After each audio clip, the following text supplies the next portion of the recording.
এই বেটা তোর বাপের নাম্বার দে। আমার বাপ তো আপনি। আমি আমি কেমন তোর বাপ? কে আপনি তো এইমাত্র আমার বেটা কইলেন।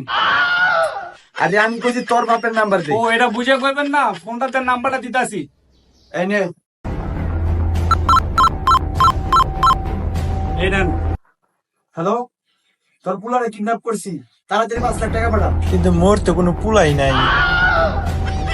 তাহলে আমরা কার পুলারে কিডন্যাপ করছি? তোরা কিডন্যাপ করছে, তোরা বুঝবি। মূর্তি দিও কে? হ্যাঁ, এটা কার নাম্বার দিছস? বাপের। বাপের তো বুঝলাম, কিন্তু কার বাপের? জানি না কার বাপের। বাপ তো বাপই হয়, কথা কন। আরে তোর বাপের নাম্বার চাইছি। কিন্তু আমার তো কোনো বাপই নাই। বাপ নাই? তাহলে তোর জন্ম হলো কেমনে? মার থেকে। হ্যাঁ, মানে আগে আমার বাপ ছিল, এখন আর নাই। আমার ওর তো কোনো বাপই নাই। এখন টাকা নিম কার থেকে? এত কষ্ট সব ফাও গেল। টেনশন করতেছেন কে ভাই? বাপ নাই কি হয়েছে? মা তো আছে, মায়ের কাছ থেকে টেকা আসাম। একদম ঠিক। তাহলে তোর মার নাম্বারই দে। কিন্তু আমার মা তো কোনো ফোন চালায় না। তাহলে আমি তোর মার থেকে টাকা নিবো কিভাবে? হ্যাঁ রে, চিঠি লাগা লাগবো। চিঠি? চিঠি লেখ মাস কাছে, যা করা লাগবে তাই করবো। টাকা আজকে নিবো। এই আর মা একটা চিঠি লেখ। কিরো লস না কেন? কিন্তু আমি তো পড়া লাগে ভাই। এই যে পড়া লাগতে পারে। আমি পারি। তাহলে তুই লেখ।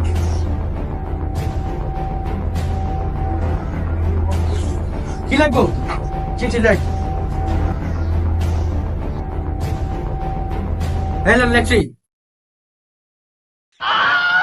আর এইভাবে লিখতে কই নাই, পুরো ডিটেলসে লিখতে কইছি। পুরো ডিটেলসে লেখ। ও, এটা কি বুঝে কইবেন না? হ্যাঁ, লিখতেছি।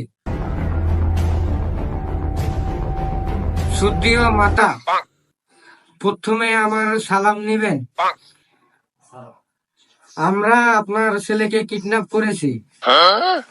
আপনার ছেলেকে যদি চান তাইলে 5 লাখ টাকা আমাদেরকে দেন। ইতি আপনার আজ্ঞাকারী ডাকাত। এনে বস। Good, very good. এই যা, এই চিঠিটা ওর মারা দিয়া।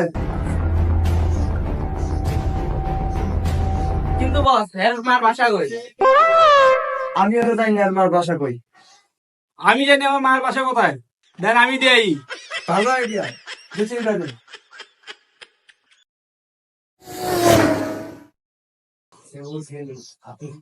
বস, এটা মনে করে চুনা লাগে দিয়ে গেছে। চুনা না, চুনা লগে জর্দাও দিয়ে গেছে। মানে মানে হ্যাঁ, পলাই গেছে। বস কি ধরে দাও তুমি?